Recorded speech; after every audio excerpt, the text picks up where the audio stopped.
للمقتدين وإماما للمتقين وعلى آله وأصحابه أجمعين. أما بعد، فاتقوا الله عباد الله. يقول الله تبارك وتعالى في القرآن المجيد والفرقان الحميد: يا أيها الذين آمنوا اركعوا واسجدوا واعبدوا ربكم وافعلوا الخير لعلكم تفلحون. الحمد لله، tunamshukuru Allah subhanahu wa ta'ala kwa neema zake, khairi zake na baraka zake mbalimbali ambazo aendelea kutumiminia. Falillahi alhamdu min qablu wa min ba'd. Biidhnillahi tabaraka wa ta'ala, unwani ya kumbusho yetu ya leo itakuwa ni sehemu ya aya ya 77 katika sura ya 22 suratul Hajj, ambapo Allah subhanahu wa ta'ala asema waf'alul khair la'allakum tuflihun, fanyeni mambo ya khairi mtapata kufaulu. Kama tunavyojua ndugu zangu, Allah subhanahu wa ta'ala ametuleta katika huu ulimwengu kwa malengo, na lengo kuu ikiwa ni kumtambua muumba wetu Allah subhanahu wa ta'ala na kujibidisha katika kumwabudu Allah kama anavyotaka kuabudiwa na kama alivyoamrisha.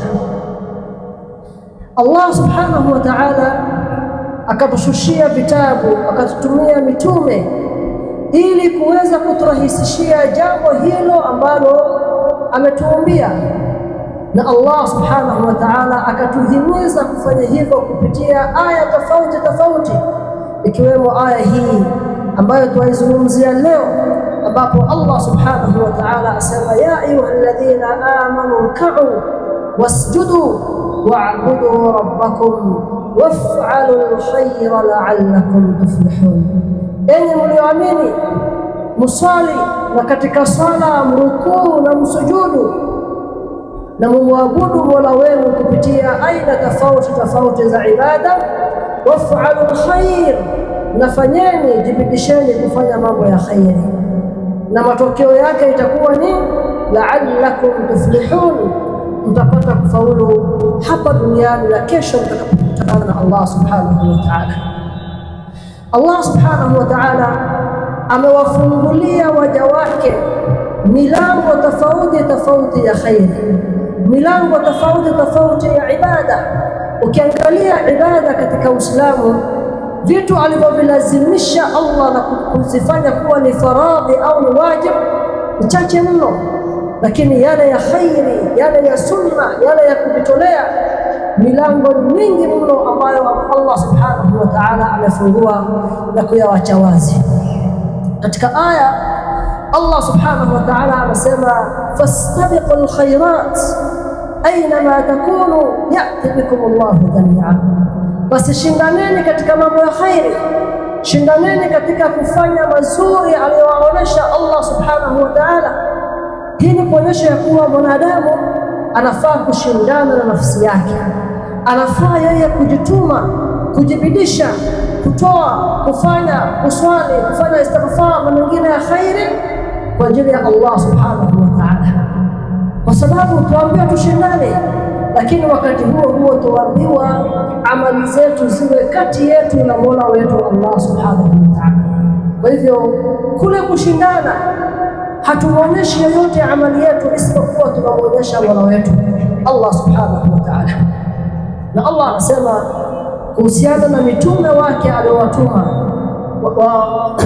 wa auhaina ilayhim fi'la alkhairat, na mitume wa Allah asema na tukawashushia, tukawafunulia mitume wao kujibidisha kufanya mambo ya khairi.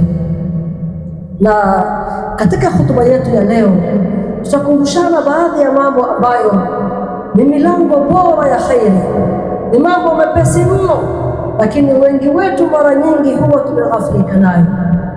Na a'dhamul khair, khairi bora zaidi ambayo Muislamu lazima ajibidishe kwayo ni khairi ya kujua tauhid na kuihakikisha tauhid katika maisha yetu, kumjua Allah subhanahu wa ta'ala kwa sifa zake njema na majina yake mazuri, na tukajibidisha kujua namna ya kumwabudu Allah anavyotaka kuabudiwa na alivyofunza mtume wake sallallahu alaihi wasallam, na tukajibidisha kwa hilo. Hii ndio khairi kubwa ambayo Allah subhanahu wa ta'ala anaitaka kwetu sisi, kwa sababu bila ya khairi hii ya tauhid, basi mengine yote yatakuwa ni habaan manthura. Na Uislamu anapojibidisha katika khairi ya tauhid, basi kuna khairi nyingine ambayo ni khairi ya kujua shirk na kujiweka mbali nayo, kwa sababu ili mwanadamu aweze kuhakikisha tauhid, lazima yeye aweze kujua shirk ni nini na ajiweke mbali nayo, kwa sababu kalima shahada ni la ilaha illa Allah Muhammadan Rasulullah, na maana ya Muhammadan Rasulullah au la ilaha illa Allah ni Muislamu kukana yote yanaabudiwa kinyume na Allah, an-nafyu thumma al-ithbat, kisha akajibidisha kumwabudu Allah subhanahu wa ta'ala peke yake. Katika khairi adhim ambayo ametufundisha mtume wetu sallallahu alayhi wasallam ni khairi ya dhikrullahi tabaraka wa ta'ala. Huu ni mlango ambayo ni adhimu, mlango ambao ni mlango tukufu, ni mlango ambao Allah subhanahu wa ta'ala ameufungua, na akasema Allah subhanahu wa ta'ala, wadhkurullaha kathiran la'allakum tuflihun, mtajeni Allah subhanahu wa ta'ala kwa wingi ili muweze kufaulu.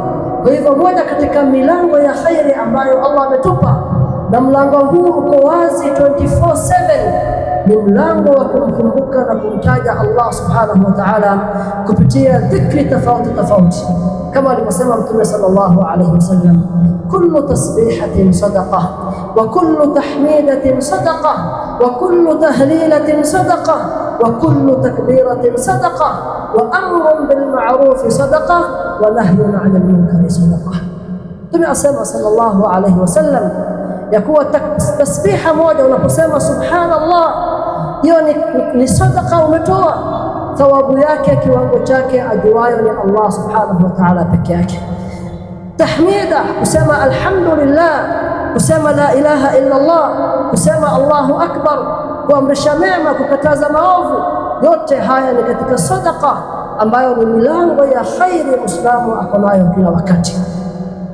Na miongoni mwa dhikri bora au dhikri bora kabisa mbele ya Allah subhanahu wa ta'ala ni tilawatu kitabihi subhanahu, maneno ya Allah ambayo ni al-Qur'an. Hii ndio dhikri bora, kwa sababu Mtume asema tasbiha, kusema subhanallah ni sadaqa, lakini ndani ya Qur'an tuambiwa kuwa harfu moja ni thawabu 10. Sasa you can imagine yaumul jumua kama leo umefungua mushafu yako, umesoma suratul Kahf kuanzia mwanzo wa sura aya kwanza mpaka aya 110, unadhani ya kuwa utapata thawabu kiasi gani? Kwanza, thawabu kwa kila harfu ya sura hii ni thawabu 10. Pili ni dhikrullahi ta'ala, umemtaja Allah, umemkumbuka kwa kusoma kitabu chake. Tatu, umefuata sunna ya Mtume sallallahu alayhi wasallam ya kusoma sura hii fi yaumil jumu'ah. Ikiwa leo Muislamu unapotoka msikitini, kabla ya kuingia ofisini wako au sehemu yako ya kazi, unaweza ukasoma qul huwallahu ahad mara ngapi? Na Mtume sallallahu alayhi wasallam asema kusoma qul huwallahu ahad mara 3, thawabu Muislamu anapata ni sawa na kusoma mushaf kamil. Kama ukisoma qul huwallahu ahad, qul huwallahu ahad, qul huwallahu ahad 3 times, thawabu yako ni kana kwamba umesoma mushaf wote. Ni mamilioni ya thawabu kiasi gani Muislamu anapata katika dhikri ya usomaji Qur'an. Kwa hivyo haya ni katika milango ya khairi ambayo kwa masikitiko wengi wetu tumeghafilika nayo. Na istighfar ni miongoni mwa dhikri bora, astaghfirullah, astaghfirullah, astaghfirullah wa atubu ilayhi, na sigha zingine za istighfar ni sababu ya Muislamu kufungukiwa katika mambo yake, kupata usahali katika kila jambo lake, na kuwekwa mbali na adhabu ya Allah subhanahu wa ta'ala. waman ya'mal su'an au yadhlim nafsahu thumma yastaghfirillah yajidillaha ghafuran rahima. Katika dhikri ambayo tumehimizwa sisi kuifanya kwa wingi na mafanikio yake au faida yake ni chungu mzima, ni dhikri ya astaghfirullah. Na sigha rahisi kabisa ya kufanya istighfar ni kusema astaghfirullah as much as you can, astaghfirullah wa atubu ilayhi. Jizoeshe kukariri dhikri hizi yaumul Jumaa kama leo, kumsalia Mtume sallallahu alayhi wasallam kwa wingi. Allahumma salli wa sallim wa barik alayhi. Moja katika faida za kumsalia Mtume sallallahu alayhi wasallam ni mtu kuweza kusamehewa madhambi zake. Kwa hivyo as-salatu ala nabii ni sighatun min siyagh al-istighfar. Kumsalia Mtume ni moja katika aina za kufanya istighfar. Na faida ya pili, Mtume anasema idhan tukfa hammuk wa yughfar dhanbuk, mambo yako yatasahilika, mambo yako yatakuwa na upesi ndani yake. Allah atakurahisishia mambo yako hapa duniani na atakughufuria madhambi yako ambayo itakuwa ni faida kwako fil akhirah. Kwa hivyo ni faida iliyoje inapatikana katika as-salatu ala nabii sallallahu alaihi wasallam. Kwa hivyo siku kama leo yaumul Jumaa, Muislamu anafaa kufanya dhikri yake, mlango wake wa khairi katika dhikri.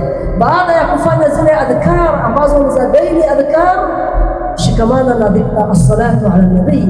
Allahumma salli wa sallim wa barik alayhi, ama Allahumma salli ala Muhammad wa ala ali Muhammad, kama tunavyosoma ndani ya swala. Na usijali, usikusumbue wewe kujua umesoma mara ngapi. Allah anajua. Wewe kariri as much as you can.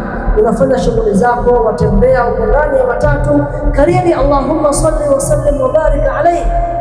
Na ulama wanasema ikiwa Muislamu atakariri as-salatu ala nabii sallallahu alaihi wasallam na ana lengo la kufanikisha jambo fulani, labda una madeni yamekukumba, deadline imekaribia, hujui umkimbilie nani, ukaamua kumkimbilia Allah subhanahu wa ta'ala, na ukafanya wasila na as-salatu ala nabii, unakariri as-salatu ala nabii kwa wingi, na nia yako ni Allah akutatulie lile deni biidhnillahi ta'ala. Kwa baraka ya kumsalia Mtume alayhi salatu wassalam, utaweza kutatuliwa lile dhiki.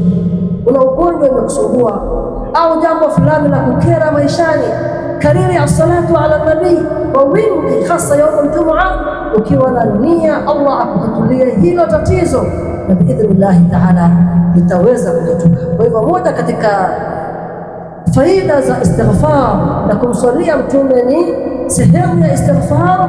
Mtume asema sallallahu alayhi wasallam, man akthara min al-istighfar ja'ala Allahu lahu min kulli hammin faraja wa min kulli dhiqin makhraja wa razaqahu min haythu la yahtasib. Allah atakutatulia kila tatizo, atafungua kila njia na atakuruzuku kutoka kwa sehemu usiyotarajia, kutoka kwa watu usiotarajia. Hii ni katika faida au milango adhimu wa khairi ambayo Mtume wetu sallallahu alayhi wasallam ametuachia. Katika milango ya khairi ambayo Allah ametufungulia, hasa sisi wanaume tumeamrishwa kwenda msikitini mara 5 kwa siku. Tupo hapa wakati huu kwa sababu Allah ametuamrisha aliposema, idha nudiya lis-salah li yawmil jumu'ah fas'au ila dhikrillah. Na bishara ambayo Mtume sallallahu alaihi wasallam anawapa watu ambao wanajibidisha kwenda msikitini kwa kila swala, ima ni kutoka sehemu zao za kazi au nyumbani au wakati wowote, sehemu wowote walipo, unaposikia hayya ala salah, hayya ala al-falah, wanakuwa wepesi wa kuelekea msikitini. Mtume asema, man ghada ila al-masjid au raha a'adda Allahu lahu fil jannati nuzula kullama ghada au raha. Yani kila unapoenda msikitini au kurudi kutoka msikitini, ni kana kwamba wewe uenda kwa Allah na Allah amekuandalia a special meal, ni kana kwamba unasubiri mgeni adhimu, mgeni wa heshima, umeandaa kuandaa. Kwa hivyo kila unapoenda msikitini au kurudi, kuna maandalizi yanafanywa katika bomba lako la janna, na biidhnillahi ta'ala utaenda kuenjoy hayo maandalizi ambayo Allah anafanya. Bali katika hadithi nyingine Mtume sallallahu alaihi wasallam asema kila Muislamu ananyanyua step moja anapoelekea msikitini anafutiwa dhambi, akinyanyua step nyingine ananyanyuliwa daraja ndani ya janna ya Allah subhanahu wa ta'ala. Kwa hivyo Muislamu anapoenda msikitini anafaa kuwa na istihdar, anafaa kukumbuka thawabu hizi ambazo Allah subhanahu wa ta'ala ametuwekea na ametuandalia biidhnillahi tabaraka wa ta'ala. Katika milango ya khairi kubwa ambayo Allah subhanahu wa ta'ala amewafungulia ni al-ihsan, sadaqa. Na kama tunavyojua sadaqa ina milango mingi tofauti, lakini moja katika milango ya sadaqa ambayo Mtume sallallahu alaihi wasallam ametupasha ni kuwanyusha watu maji, kuwapatia watu maji. Mtume asema sallallahu alaihi wasallam, hasa sadaqa ambayo unawatolea kwa upendo wako ambao tayari wametangulia mbele ya Allah subhanahu wa ta'ala. Asema Mtume sallallahu alaihi wasallam katika hadithi ya Ubada bin Samit radhiyallahu anhu, anna ummuhu matat, mama yake alifariki. Kwa kuwa alimpenda sana mama yake, alitaka kumfanyia mambo ya khairi, kumfungulia milango ya khairi baada ya kuondoka kwake. Faqala ya Rasulullah, inna ummi matat afa atasaddaqu anha, ewe Mtume wa Allah, mama yangu tayari ametangulia mbele ya Allah, je nimtolee sadaqa? Faqala, akasema Mtume sallallahu alayhi wasallam, naam, mtolee sadaqa mama yako. Angalia namna masahaba walikuwa na very high ambition, na wakitaka siku zote kufanya the best, ima ni kwa nafsi zao au kwa wapenda wao. Sahaba huyo akauliza, fa ayu sadaqati afdalu ya Rasulullah, ni sadaqa ipi bora anaweza nikamfanyia mama yangu ewe Mtume wa Allah? Akasema Mtume sallallahu alaihi wasallam, saqiyul ma, kuwanyusha watu maji. Kwa hivyo mara nyingi tukija hapa ya Ijumaa tunapata chupa hizi za maji. Ndugu zetu ambao wanafanya khairi hii wasidharau khairi hii, ni katika sadaqa adhimu ambayo Mtume sallallahu alaihi wasallam ametuhimiza kufanya. Kwa hivyo jambo la kutoa maji au kuonyesha watu maji ni jambo adhimu, na mbele ya Allah subhanahu wa ta'ala huwa hakuna ibada ambayo ni ibada ndogo. Huenda ikawa mimi na wewe hatuwezi tukachimba kisima kule kijijini, lakini tuna uwezo wa labda kulipa bili ya msikiti ya shilingi 2000 kila mwezi. Ni watu wangapi watatawala? Watu wangapi watafanya istinja? Watu wangapi watakunywa hiyo maji? Watu wangapi watajikula na hiyo maji? Ni thawabu aina gani Muislamu anapata? Leo utakuta ukienda katika misikiti mbalimbali ikiwemo hapa Jamia, kuna ahlul khair ambayo kila wiki wanaleta maji, na nia yao ni kuwa siku ya Jumatatu na Alhamisi, siku ya watu kufunga, watu waweze kupata maji ya kufuturia. Imagine thawabu kiasi gani ambao wanapata. Kuna watu wao wakisafiri safari ndefu wanabebana na maji, kwa sababu wanajua njiani watakutana na watu ambao wana kiu. Kwa hivyo kila wanapoona mtu ambaye anachunga mbuzi au anakuta anatembea, wanawapatia au kuwarushia ile maji. Lengo lao ni kumridhisha Allah subhanahu wa ta'ala na kutoa sadaqa hii ya maji. Kwa hivyo wakati wote ambao unapata nafasi ya wewe kuweza kutoa sadaqa hii, jibidishe kuweza kufanya, na hata nyumbani. Na hili ni jambo ambalo kwamba wengi wetu huwa hatuna mawazo nayo. Kwa mfano sasa hivi wewe huwezi kukaribu kumalizika. There are so many bills that you will need to settle. Unafaa kulipa rent, unafaa kununua ration ya mwezi, unafaa kulipa maji, unafaa kulipa stima, unafaa kupatia wifi wako mapeni yake ya matumizi, na shule zafunguliwa, unafaa kulipa school fees. Kuna mengi ambayo nakusubiria. Lakini je, wajua ya kuwa hiyo ndio sadaqa bora zaidi ambayo waweza toa wewe Muislamu? Sadaqa ambayo matumizi ambayo watumia nyumbani. Mtume asema sallallahu alaihi wasallam, hiyo ndio sadaqa bora, hiyo ndio milango adhimu ya khairi ambayo Allah subhanahu wa ta'ala ametufungulia. Kwa hivyo ikiwa tuna struggle sisi to meet the end, to pay the bills, usiona tule uzito na ile dhiki na ile struggle ambayo uko nayo. Kumbuka kila shilingi ambayo unatumia pale nyumbani ni sadaqa mbele ya Allah subhanahu wa ta'ala. Na ikiwa utakuwa na wazo hili la kuwa hii ni sadaqa na nafanya kwa sababu ni jukumu langu, Allah amenilazimisha, basi thawabu yako itakuwa hata ni zaidi. Na Mtume sallallahu alaihi wasallam akatupatia bishara na kutuambia kuwa kullu ma'rufin sadaqa, kila jambo jema ambalo lamridhisha Allah subhanahu wa ta'ala ni sadaqa na wapata thawabu. Imma ni kupanda mti au ni kumsaidia kuwasaidia wasiojiweza, wawe ni Waislamu wasiwe ni Waislamu, au jambo lolote la khairi ambalo kwamba utafanya kumfaa mtu katika maisha yake, basi hiyo ni mlango wa khairi ambao Allah subhanahu wa ta'ala amekufungulia. Alivyosema Mtume sallallahu alayhi wasallam, khairun nasi anfa'uhum linnas, bora wa watu ni wale ambao wanawafaa watu zaidi.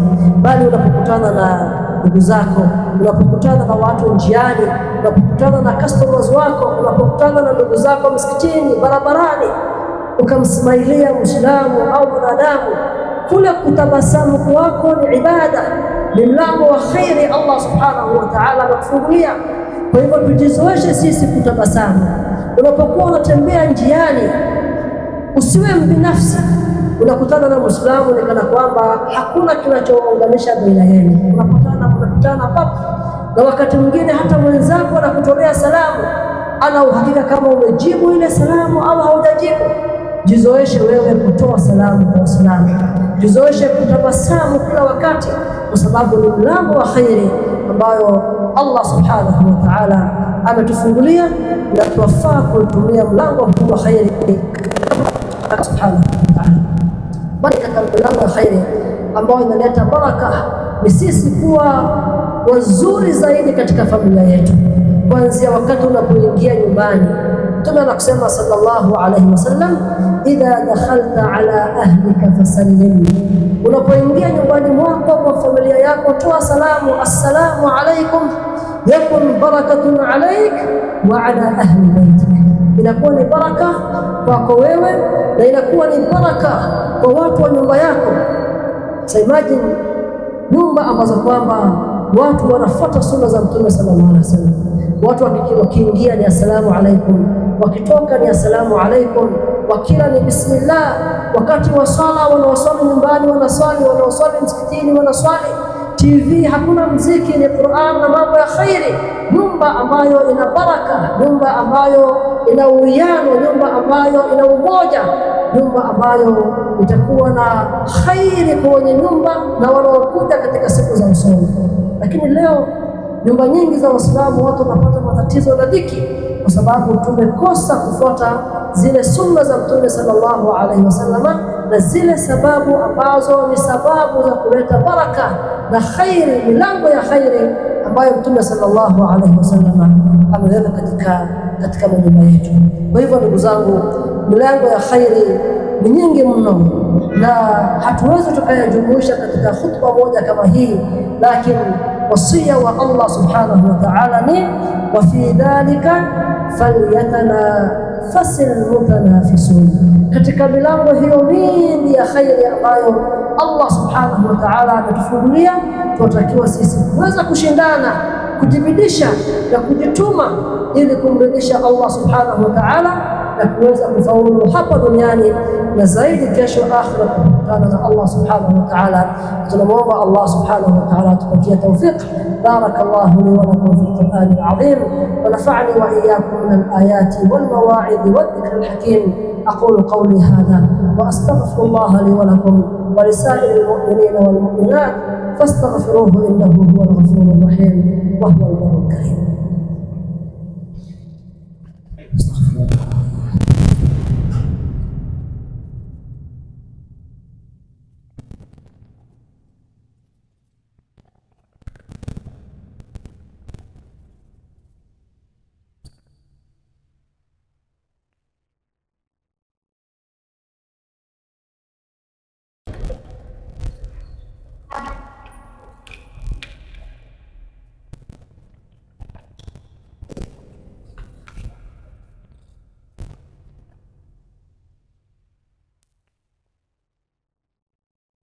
وصلاة وسلاما على عباده الذين اصطفى، وبعد. يقول الله تبارك وتعالى: واعبدوا ربكم وافعلوا الخير لعلكم تفلحون. Mwabuduni Mola wenu, nafanyeni mambo ya khairi ili muweze kupata kufaulu. Tujue ndugu zangu ya kuwa khairi hii ambayo Allah subhanahu wa ta'ala anatuamrisha inakusanya kila aina ya amali njema, inakusanya kila kauli nzuri ambayo inamridhisha Allah subhanahu wa ta'ala, inakusanya kila nia sadiqa, nia ya ukweli ya kutaka kufanya mambo ya khairi ni sababu ya Muislamu kujiwekea akiba adhimu mbele ya Allah subhanahu wa ta'ala. Inakusanya kuwafanyia wema wazazi wawili, imma wamefariki au wako hai. Inakusanya kuamrisha mema, kukataza maovu. Inajumuisha vile vile kuunga kizazi na kuwafanyia wema jamaa wetu wa karibu, family members and relatives. Inakusanya vile vile kujishughulisha na kumtaja Allah subhanahu wa ta'ala, dhikrullah, na kujibidisha kuwa na tabia njema pamoja na Mola wetu, mtume wetu, majirani na kila ambaye kwamba tunaamiliana naye, kuweza kudhihirisha uzuri wa Uislamu kupitia tabia njema ambayo ametuhimiza Mola wetu Allah subhanahu wa ta'ala. Katika khairi ambayo Allah atuamrisha ni kuwaheshimu watu, kila mtu kwa namna yake, na si kuwaheshimu watu kwa sababu ya vyeo vyao, kwa sababu ya mali yao, bali kuwaheshimu watu kwa sababu Mola wako Allah subhanahu wa ta'ala amekuamrisha kwa jambo hilo. Katika khairi ambayo Allah atuamrisha ni kuwa wa kweli katika mazungumzo yetu kila leo na katika vitendo vyetu, kutimiza amana na kutimiza ahadi, vile vile kuwahurumia watu, si watu tu bali na wanyama, kuangalia environment yetu, mazingira yetu tukaiboresha, na hivyo hivyo Uislamu akajibidisha siku zote kuboresha uhusiano wake baina ya Allah subhanahu wa ta'ala.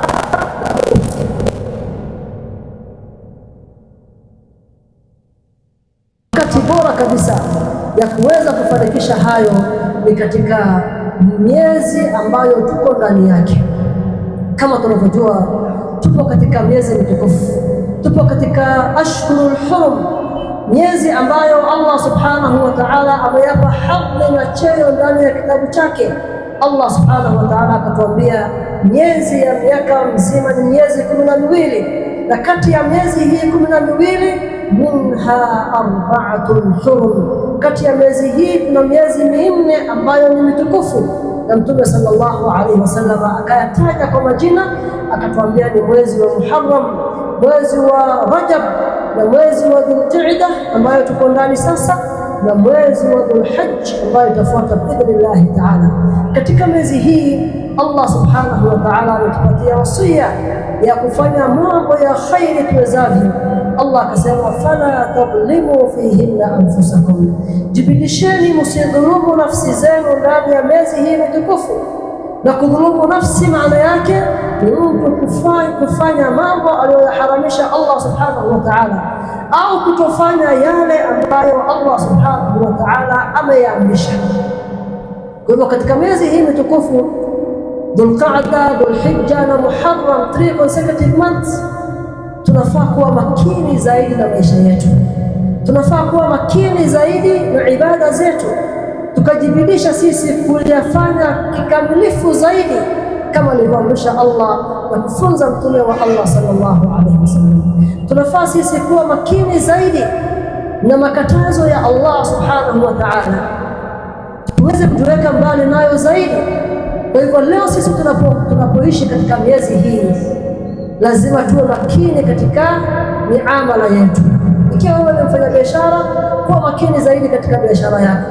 Jiweke mbali na ahadi za uongo, jiweke mbali na viapo vya uongo, jiweke mbali na uongo wa aina yoyote, jiweke mbali na kuwalaghai watu kivyovyote, kwa sababu ni wakati ambao Allah subhanahu wa ta'ala ameheshimu na kuipa hadhi, nasi pia tuweze kuchunga adabu yetu na kupatia wakati huu hadhi kama ilivyopewa hadhi na Allah subhanahu wa ta'ala. Ikiwa wewe una gadget zako, una simu yako, una scroll, kumbuka ya kuwa ni katika miezi mitukufu. Chunga macho yako isitazame haramu, chunga masikio yako yasisikize haramu, chunga wakati wako, usitumie wakati wako katika hali ambayo Allah subhanahu wa ta'ala haridhii. Ikiwa wewe ni shabiki wa mpira au mchezo wa aina yoyote, jua kuwa ni wakati adhimu uliopewa hadhi na Allah subhanahu wa ta'ala. Usikose majukumu yako, majukumu ya Allah au majukumu ya waja wa Allah kwa sababu ya lahu wa la'ib, kwa sababu ya michezo tofauti tofauti. Chunga adabu yako, jua ya kuwa tupo katika miezi mitukufu, na milango yote ya khairi ambayo tumezungumzia, yale ambayo Allah amelazimisha na yale ambayo Allah ameharamisha, huu ndio wakati bora wa sisi kumwonyesha Allah subhanahu wa ta'ala ya kuwa ya Rabbana, sisi tuwaheshimu maamrisho yako. Ya Allah, sisi tuwaheshimu makatazo yako na tuweka mbali, na ya Allah, sisi tuwaheshimu wakati ambapo wewe umeheshimu na kuipatia hadhi ambayo ni miezi mitukufu. Jambo lingine ambalo lazima tukumbushane ndugu zangu, ni wakati ambapo kwamba misisimuko ya siasa iko juu. Ni wakati ambapo kwamba watu wanarushiana vijembe vya maneno, watu wanarushiana matusi.